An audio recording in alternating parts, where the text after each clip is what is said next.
I'm Angela Marshall, and also joining us here on the set of Montana this morning is Montana Congressman Denny Rehberg. He is joining us here in the studio. Good morning. There ought to be a law against weather like this. Oh, I can only wait until Wednesday when temperatures are going to increase to the 40s, so we'll have to look forward to that. It's probably a good thing that we can't control the weather, too. Congress could probably mess that one up.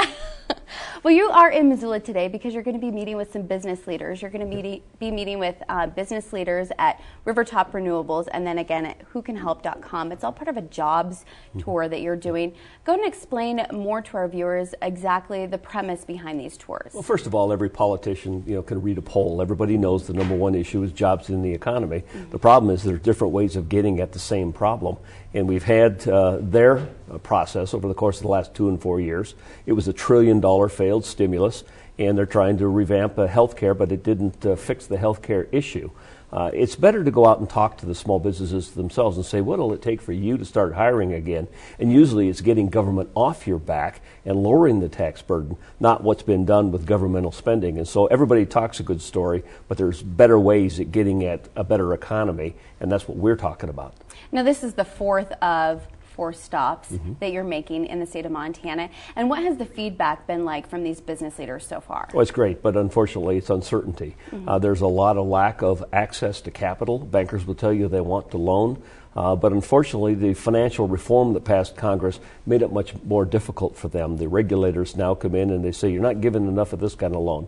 And so they ding them for that. And then when they give that kind of loan, they say, you gave too many questionable loans. And they ding them for that. And they're whipsawed. And that's the same thing that's happening with small business. And that's why we're just trying to send the message for government to get out of the lives of small business, let them expand and grow. Don't think it's got to be a government solution. And then we've got to stop the spending. We're spending ourselves into such a debt, it's going to be difficult for the country to pay its way back out. And so we in the House of Representatives are trying to set the standard by the most recent reductions in the budget to try and bring ourselves into somewhat of a balance. At the same time, we're going to be looking at things like health care reform, the things that we can do to actually control the cost of health care, not just add more people to a failing system.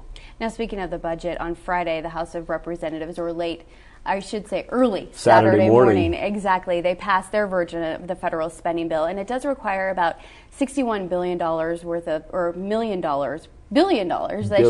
worth of cuts. And some of those cuts include cuts to Obama's new federal health care law, as well as Planned Parenthood. And go ahead and let our viewers know the reasoning behind those cuts. Well, let's use family planning as an example. Originally family planning dollars were set up to help low-income women. And over the years then, Medicaid has taken on that responsibility.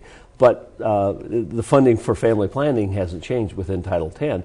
And so what we're suggesting is, do you need 2 programs to do the same thing?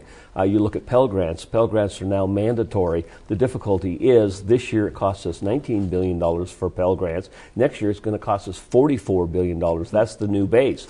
And the difficulty or the problem is you can go to school for 9 years and not have to get a degree. And we're just suggesting we've got to bring some reasonableness back into the budgetary process. And so we're looking for areas of duplication, where there's leftover money, where they got a large bump in the stimulus dollars. We're trying to not necessarily just take a meat axe. And I have 20-point criteria. I send it out to all the media and anybody else who wants to see it. The first item on the 20 is it constitutional? The last item is, would I want my kids to pay for it? And then in between it was things like, did they receive stimulus dollars? Are there duplication? Is there inefficiency? Has it outlived its usefulness? Was it a pilot project that ended up continuing on? So we've looked at every aspect we possibly can to make the right kinds of reductions. Now, we're almost out of time here, and I want to ask you one quick question. As we fast forward to campaign 2012, how are you using, or are you using, social media in your campaign strategy? Well, I'm one of those that does Twitter and Facebook. I have web page, email, toll-free number.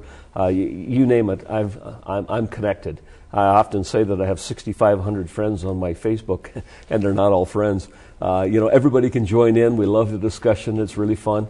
It's a great way of communicating, and so we use radio, television, newspaper, but the newer technologies like Facebook and Twitter are very important to us. All right. Congressman Rehberg, thank you so much for joining us here on Montana this morning.